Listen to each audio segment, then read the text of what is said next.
Hello students, एक बार पुनः आपका स्वागत है मेरे YouTube channel concepts of SST में। और आज हम लोग पावर शेयरिंग का लास्ट वीडियो हम लोग देखेंगे, क्योंकि एक लास्ट टॉपिक हमारा बचा हुआ है। कुछ क्वेश्चंस हम लोग डिस्कस करेंगे इस पर और आज ये चैप्टर हमारा समाप्त हो जाएगा। तो चलिए शुरू करते हैं। हम लोग पावर शेयरिंग के रीजन्स पढ़ लिए थे कि दो रीजन्स होते हैं, एक प्रूडेंशियल रीजन होता है, दूसरा जो है मोडल रीजन होता है। और लास्ट क्लास में हमने उसको डिटेल में पढ़ा हुआ है। आज के डेट में पावर शेयरिंग जो है ऑल ओवर वर्ल्ड में अगर देखा जाए तो पावर शेयरिंग का दरअसल कंसेप्ट जो है वो इस बात के खिलाफ आया था, उभर के आया था पावर शेयरिंग का, कि पावर का जो कंसंट्रेशन है एक जगह होता है। अब सारे पावर का मतलब सीधा सा बात यहाँ समझना है। पावर का मतलब क्या कि वो जो तीन जो गवर्नमेंट की जो तीन पावर्स हैं, एक लेजिस्लेचर,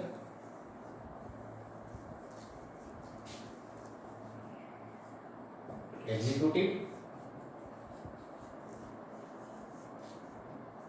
और जुडिशरी, ये तीनों के तीनों पावर जो हैं, पहले ये माना जाता था ये सारे पावर जो हैं एक जगह किसी एक ऑर्गेनाइजेशन के पास या किसी एक पर्सन के पास जो है ये सारे के सारे पावर्स इकट्ठे होने चाहिए।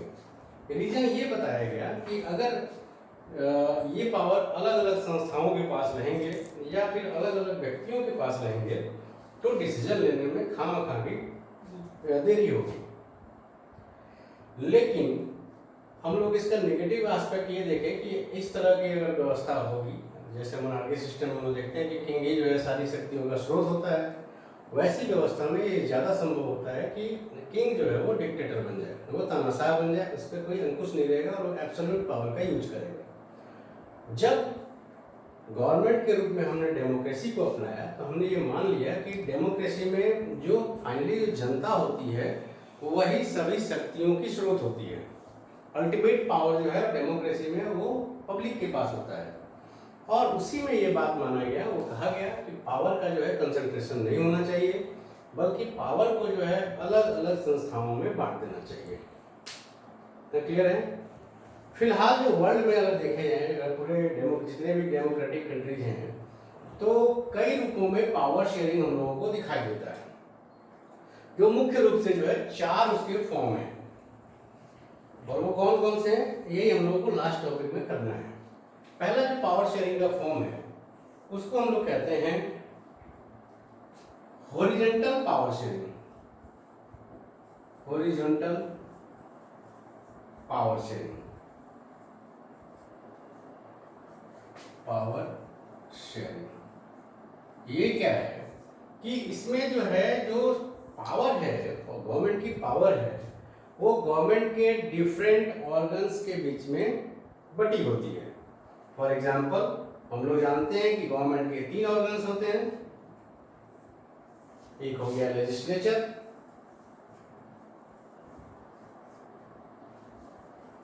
दूसरा हो गया आपका एग्जीक्यूटिव और तीसरा हो गया जुडिशरी। अब यहाँ क्या है, हॉरिजॉन्टल पावर शेयरिंग का मतलब ये कि ये जो पावर है ये गवर्नमेंट के तीन अंग हैं, तीन जो है इसके ऑर्गन्स है गवर्नमेंट के। लेजिस्लेचर का मेन काम क्या क्या क्या होता है? टू मेक लॉ, कानून बनाने का अधिकार जो होता है, शक्ति जो होता है, वो लेजिस्लेचर के पास होता है। एग्जीक्यूटिव का क्या काम होता है? टू एग्जीक्यूट लॉ, कानून को पालन करवाने का काम जो है। और जुडिशरी का क्या काम होता है? मेनली जो है जस्टिस प्रदान करना, टू प्रोवाइड जस्टिस।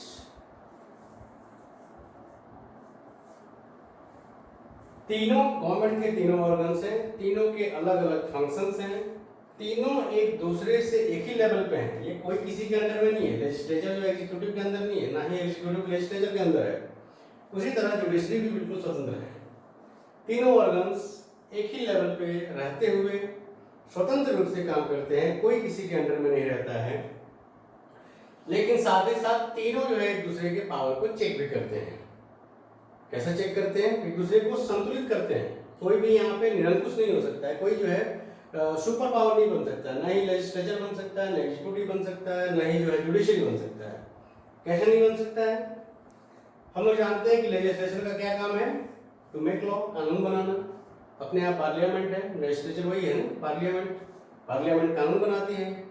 अगर पार्लियामेंट कोई ऐसा कानून बना दे जो कानून संविधान के नियमों के खिलाफ है, फॉर एग्जाम्पल कि इंडिया को संविधान में घोषित किया गया है कि India will be A secular country, तो वो धर्मनिरपेक्ष राज्य की बात करता है। अगर मान लीजिए आज के डेट में कोई आए और इंडिया के कॉन्स्टिट्यूशन को बदल के और एक नया कानून बना दे संसद, और कहे कि from now on India will not be A secular country but India will be A Hindu country और मुस्लिम कंट्री, फॉर एग्जाम्पल मान लीजिए ऐसा कोई कहता है, तो इसका मतलब कि संविधान में जो मेन बात लिखा गया था कि सेक्युलर कंट्री इंडिया होगा, उसको जो है इस लेजिस्लेचर ने अपने पावर का मिसयूज करके ऐसा रूल बना दिया है जो संविधान विरोधी है।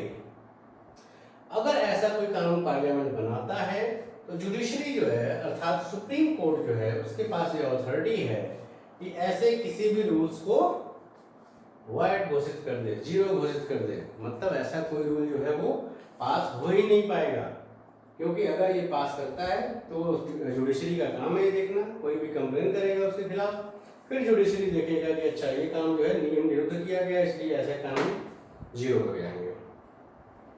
तो इसका मतलब जुडिशरी का जो है वो यहाँ पे अंकुश है, मनमाना लेजिस्लेचर काम नहीं कर सकता है। उसी तरह लेजिस्लेटिव जो है वो भी जो है जुडिशरी को कंट्रोल करता है। कैसे? सुप्रीम कोर्ट या हाई कोर्ट के जो जजेस हैं वो अगर मनमाने तरीके से अगर कोई काम करें या भ्रष्ट अगर आचरण करें वो, तो पार्लियामेंट के सदस्यों के द्वारा प्रोसेस है, इम्पीचमेंट टाइप का प्रोसेस होता है। ये जो जिस प्रोसेस के थ्रू प्रेसिडेंट को हटाया जाता है उसको हम लोग महाभियोग कहते हैं या इसको इम्पीचमेंट कहते हैं। तो उसी टाइप का प्रोसेस का उसी टाइप के प्रोसेस को फॉलो करके हम जुडिशरी के वैसे जजेस को हटा सकते हैं जो या तो मनमाना काम कर रहा है या फिर इकोनॉमिकली जो है गड़बड़ी कर रहा है या फिर जो है वो मेंटली अस्वस्थ है। इसका मतलब दोनों संस्थाएं एक दूसरे को सुपर नेचुरल पावर बनने से रोकती हैं। ठीक वैसे ही ये जुडिशरी जो है एग्जीक्यूटिव को कंट्रोल करता है। कैसे? जुडिशरी ये देखता है कि जो लेजिस्लेचर ने कानून बनाया है क्या उस कानून को सही तरीके से एग्जीक्यूटिव जो है पालन करवा रही है या नहीं करवा रही है। अगर नहीं करवाती है तो जुडिशरी ऐसे एग्जीक्यूटिव को ऑर्डर दे सकती है कि आप अपने कर्तव्यों का सही तरीके से पालन करें। इसका मतलब ये कि जुडिशरी का कंट्रोल है एग्जीक्यूटिव पे। ठीक वैसे ही एग्जीक्यूटिव का भी कंट्रोल रहता है जुडिशरी पे। कैसे? क्योंकि हम लोग जानते हैं कि जो जजेज होते हैं उनकी नियुक्ति में राष्ट्रपति प्रधानमंत्री की भूमिका होती है। तो इसका मतलब जुडिशरी का जो नियुक्ति होगा उसमें एग्जीक्यूटिव का इंटरफेरेंस है। तो कुल मिला के ये व्यवस्था ऐसे काम करता है कि सारी जो गवर्नमेंट के ऑर्गन्स हैं सब एक दूसरे से स्वतंत्र हैं, सारे एक ही लेवल पे हैं। इसके बावजूद जो है सब एक दूसरे को चेक एंड बैलेंस करते हैं। मतलब चेक एंड बैलेंस समझते हैं ना, चेस का गेम खेलते होंगे तो राजा को मरने से पहले बचाया जाता है ना, चेक मतलब बचा लो राजा को या नहीं तो मरने ही वाला है राजा वो। तो ठीक वैसे ही जो है जैसे ही अपने रास्ते से भटकेंगे ये लोग एक दूसरे के, तो एक दूसरे की संस्था जो है उन दोनों पे नियंत्रण करेगी, उनको चेक करेगी। अरे आप तो गड़बड़ कर रहे हैं, इसको सुधारिए, समय रहते इसको सुधार लीजिए, नहीं तो आपको जो है पेनाल्टी भरना पड़ेगा। इस जो हॉरिजॉन्टल पावर शेयरिंग है इसको हम लोग एक और नाम से जानते हैं और इसको कहते हैं check and balance system. Check and balance system, balance system. Clear? मतलब अगर आपसे पूछे कि चेक एंड बैलेंस सिस्टम क्या है तो आपको सीधा सीधी हॉरिजॉन्टल पावर शेयरिंग के बारे में बता देना है। इसमें जो है गवर्नमेंट के डिफरेंट ऑर्गन्स जो है एक ही लेवल पर रह के काम करते हैं। कोई किसी के अंडर में नहीं रहता है, कोई किसी कंट्रोल में काम नहीं करता है, लेकिन सारे जो है एक दूसरे को कंट्रोल भी करते हैं, चेक भी करते हैं। आप चाहें तो जो एग्जाम्पल में बताया था उसको और उसको एक्सप्लेन कर देंगे, काम हो जाएगा। दूसरा जो पावर शेयरिंग का जो फॉर्म है उसको हम लोग कहते हैं vertical power sharing.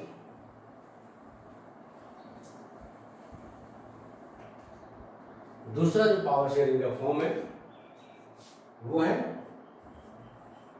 Vertical power sharing. Vertical power sharing क्या है? हिंदी में जो हॉरिजॉन्टल है उसको क्षैतिज कहते हैं, सत्ता का क्षैतिज वितरण, और इसको कहते हैं सत्ता का ऊर्ध्वाधर वितरण, वर्टिकल पावर शेयरिंग। इसमें क्या होता है कि सत्ता जो है, जो पावर जो है, दो गवर्नमेंट्स के बीच में शेयर किया जाता है। एक जो गवर्नमेंट होती है वो ऑल ओवर कंट्री के लिए होती है। जैसे इंडिया के एग्जांपल देखें तो पूरे भारत में के लिए एक सरकार होती है जिसको हम कहते हैं भारत सरकार या केंद्र सरकार कहते हैं।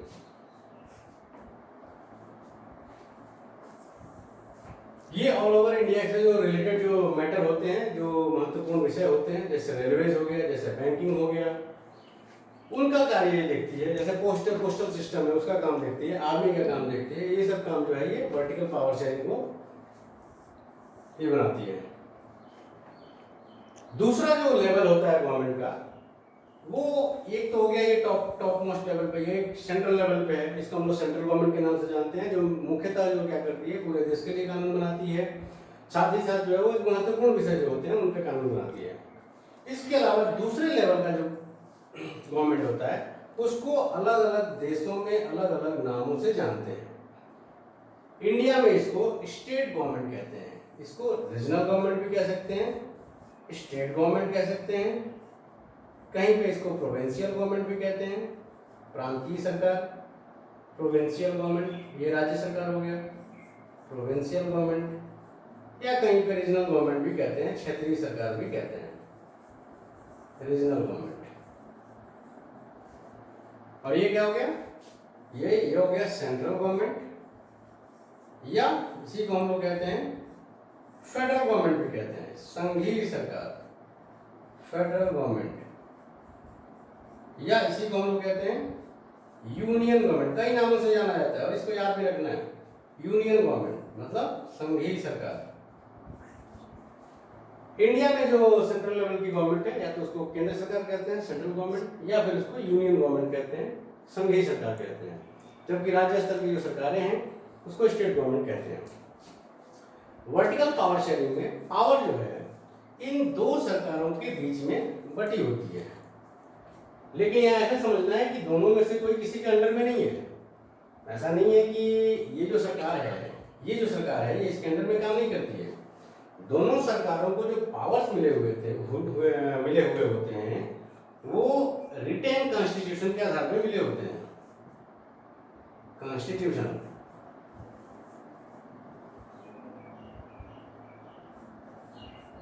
मतलब एक लिखित संविधान होता है, और उस संविधान में जो है स्पष्ट रूप से लिखा रहता है कि किन विषयों पे केंद्र सरकार कानून बनाएगी और किन विषयों पे राज्य सरकार कानून बनाएगी। शक्तियों का स्पष्ट रूप से बंटवारा जो है इस संविधान में किया गया रहता है, जिसके कारण जो है दोनों सरकार एक दूसरे के कामों में दखलंदाजी नहीं देती है, और राज्य सरकार जो है केंद्र सरकार से अलग रहकर स्वतंत्र पूर्वक अपना काम करती है। तो ये हो गया वर्टिकल पावर शेयरिंग। इसमें चाहे तो और भी लेवल हो सकते हैं, जैसे और नीचे अगर जाएं तो ये एक लेवल हो गया, दूसरा लेवल हो गया। इंडिया में अगर देखें तो तीसरे स्तर की भी सरकार है, जिसको हम लोग पंचायती सरकार कहते हैं, पंचायती राज सरकार, पंचायती राज व्यवस्था या पंचायती राज सिस्टम। इसमें क्या है कि और स्तर छोटा, मतलब राज्य के अंदर जो पंचायतें होती हैं, नगर पालिकाएं होती हैं, ये अपने स्तर पे कानून बनाने के लिए स्वतंत्र है, ये राज्य से परमिशन नहीं लेती हैं। तो इस प्रकार जो है वर्टिकल पावर शेयरिंग में पावर जो है गवर्नमेंट के डिफरेंट लेवल्स के बीच में बटा हुआ होता है, और सारे लेवल जो है अपने आप में स्वतंत्र होकर काम करते हैं, क्योंकि सबको जो पावर मिला होता है वो लिखित संविधान के आधार पर मिला होता है, खैरात में नहीं मिला होता है, इसलिए कोई छीन भी नहीं सकता है इस पावर को। इसी चैप्टर को हम लोग दरअसल अगले चैप्टर जो हमारा जो सेकंड चैप्टर है, मैं बार बार कह रहा था कि फर्स्ट चैप्टर को अगर नहीं समझ में आएगा तो सेकंड थर्ड में मुश्किल होगा। तो सेकंड चैप्टर हमारा जो है पूरा का पूरा ये वर्टिकल पावर शेयरिंग के ही बारे में है, और इसको हम लोग डिटेल में पढ़ेंगे कि फेडरल गवर्नमेंट क्या होता है क्या नहीं होता है, इसको हम लोग आगे करेंगे। तीसरा जो पावर शेयरिंग का फॉर्म है, उसको जो पावर जो है वो डिफरेंट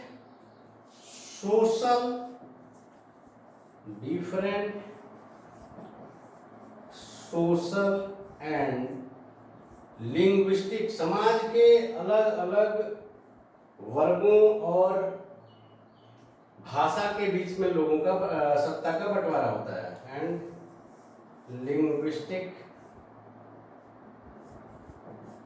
डिवीजन, यहाँ क्या हो रहा है कि सत्ता का बंटवारा एक स्तर में एक जगह पे और भी होता है, और वो ये है कि सत्ता का जो बंटवारा है समाज के अलग अलग समूहों के बीच में होता है या फिर अलग अलग भाषा बोलने वाले लोगों के बीच में होता है। अब लिंग्विस्टिक एग्जांपल देते हैं, कैसे भाषा वाला। अब इसी क्लास के पिछले लेक्चर में हमने देखा था कि बेल्जियम में क्या हुआ था, सत्ता जो है, सत्ते का बंटवारा जो है सत्ता का, कैसे हुआ था, अलग अलग भाषा बोलने वाले लोगों के बीच में हुआ था। कई देशों में समाज के कई सारे ऐसे वर्ग हैं जिनको गवर्नमेंट जॉब्स में रिजर्वेशन दिया गया है। फॉर एग्जाम्पल इंडिया में एससीज एंड एसटीज, इनको हम लोग जानते हैं कि लोकसभा और विधानसभा में कई सीटें इनके लिए आरक्षित की गई हैं। क्यों? ताकि ये जो है समाज की मुख्य धारा में शामिल हो पाए।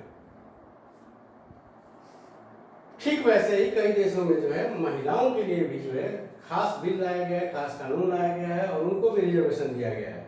इंडिया में भी हम लोग जानते हैं कि महिलाओं को जो है पंचायती राज सिस्टम में जो है 1/3 जो है उसके सीट्स जो है वो रिजर्व कर दिए गए हैं कि ये सीट्स जो है महिलाओं को ही मिलेंगे। तो सत्ता का जो बंटवारे का तीसरा जो रूप है वो है या तो सोशल ग्रुप्स के डिफरेंट सोशल ग्रुप्स में पावर को शेयर किया जा रहा है, नहीं तो फिर वो डिफरेंट लिंग्विस्टिक ग्रुप्स के बीच में पावर को शेयर किया जा रहा है। चौथा जो पावर शेयरिंग का फॉर्म है वो है different political groups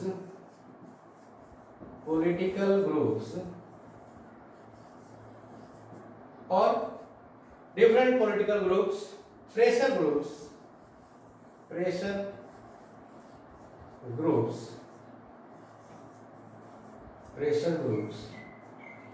political groups, pressure groups and movements, आंदोलन, मूवमेंट्स, इनके बीच में भी हम लोग देखते हैं इसके कारण भी पावर शेयर होता है। कैसे शेयर होता है? डिफरेंट पॉलिटिकल ग्रुप्स, हम जानते हैं कि इंडिया में जो है मल्टी पार्टी सिस्टम है। ऐसी स्थिति में क्या होता है, हर बार जो है एक ही पार्टी को चुनाव में जीत नहीं मिलता है। परिणाम ये होता है कि सत्ता जो है बारी बारी से अलग अलग पार्टीज के बीच में घूमते रहती है। कई बार ये भी होता है कि एक पार्टी को स्पष्ट रूप से मेजॉरिटी नहीं मिलता है। ऐसी स्थिति में कोलिशन गवर्नमेंट बनता है, गठबंधन सरकार, और वैसी स्थिति में एक पार्टी के द्वारा ना होकर बल्कि एक से अधिक पार्टियां जो है पावर को शेयर करती हैं। अब प्रेशर ग्रुप्स क्या है? दबाव समूह हिंदी में कहते हैं। ये दबाव समूह जो है एक टाइप के काम करने वाले लोगों का जो है वो गठबंधन होता है। फॉर एग्जाम्पल मान लो नवोदय में जैसे टीचर्स हैं, लगभग 650 स्कूल्स हैं। 650 स्कूल को मिला दिया जाए तो लगभग ऑन एन एवरेज 25 भी मान लो एक स्कूल में अगर टीचर है, या 50 मान लो, तो काफ़ी ज़्यादा मात्रा में टीचर्स हो जाएंगे। अब ये जो हैं अपने मांग को मनवाने के लिए गवर्नमेंट पे क्या करेंगे, दबाव डालेंगे। तो इसको हम लोग, इसी तरह के समूह को हम लोग प्रेशर ग्रुप्स कहते हैं। क्यों? सरकार पे क्यों दबाव डालेंगे, सरकार उनकी बात क्यों मानेगी? क्योंकि जो डेमोक्रेसी है वो सारा का सारा खेल किस चीज का है, नंबर का। अगर इतने लोग अगर गवर्नमेंट को वोट नहीं देंगे तो गवर्नमेंट हो सकता है अगली बार गिर जाए। तो ऐसी स्थिति में ये क्या करते हैं, अपने हित में कानून बनाने के लिए, जैसे नवोदय के टीचर्स के पास पेंशन नहीं है तो वो पेंशन लागू करवाने के लिए गवर्नमेंट पे प्रेशर डालेंगे, और फाइनली गवर्नमेंट भी देखेगी कि अगर इनका हमको सहयोग नहीं मिल जाए तो हो सकता है कि हमें चुनाव में नुकसान हो जाए।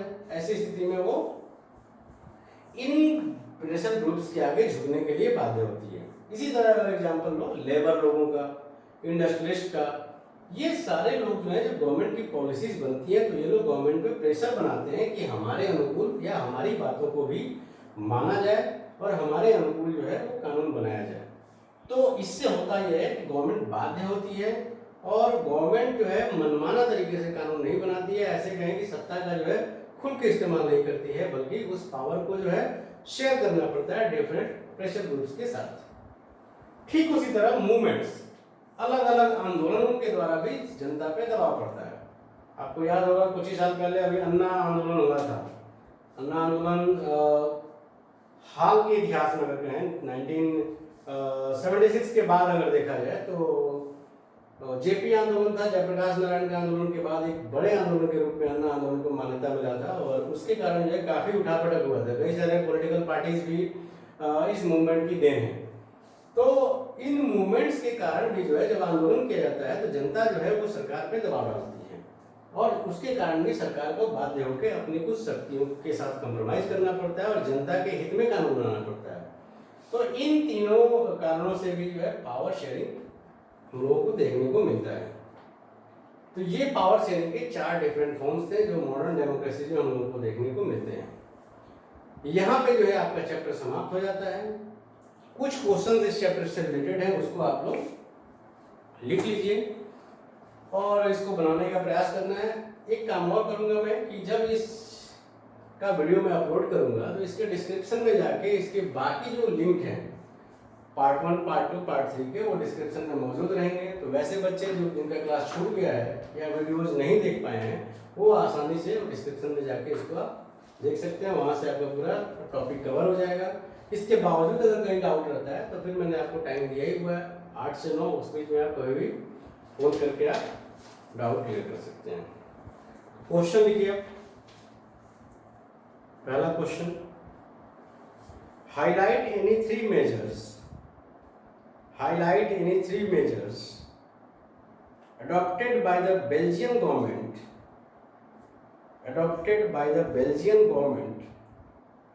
highlight any 3 measures adopted by the Belgian government to accommodate regional and cultural diversities,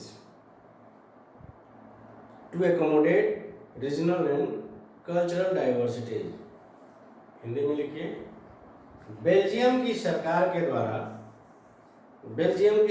द्वारा क्षेत्रीय एवं सांस्कृतिक विविधता को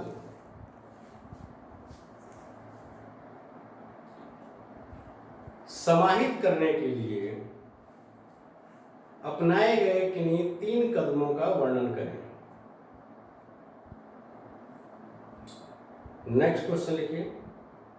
compare the ways, WAYS, compare the ways in which the Belgium and the Sri Lankans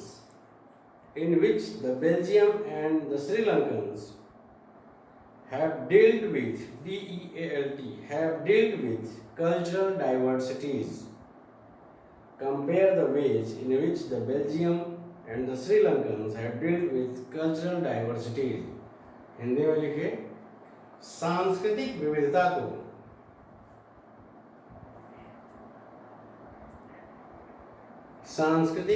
को समायोजित करने के लिए बेल्जियम एवं श्रीलंकाई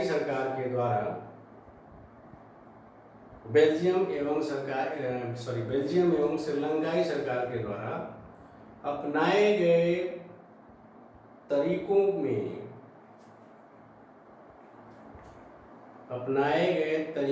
के अंतर का वर्णन कीजिए। नेक्स्ट क्वेश्चन लिखिए। What is the difference between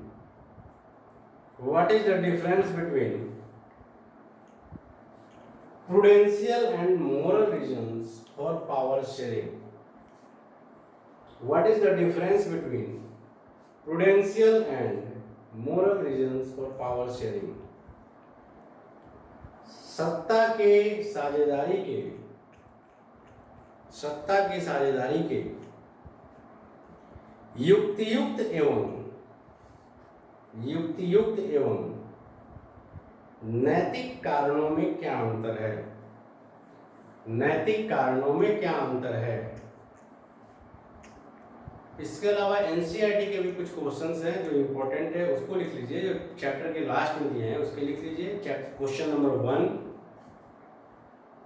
2, 7, 8 and 9, 1 2 7 8 and 9। तो इस प्रकार ये चैप्टर समाप्त होता है। नेक्स्ट क्लास में हमारा रहेगा, इसी को हम लोग चूँकि फर्स्ट और सेकंड चैप्टर मिलता जुलता है, तो अगला चैप्टर जो हम लोग नेक्स्ट लेक्चर में करेंगे, और जो चैप्टर होगा फेडरलिज्म। ठीक है, ठीक है, फिर बाकी होमवर्क कंप्लीट करते रहिएगा, पढ़ते रहिए। धन्यवाद।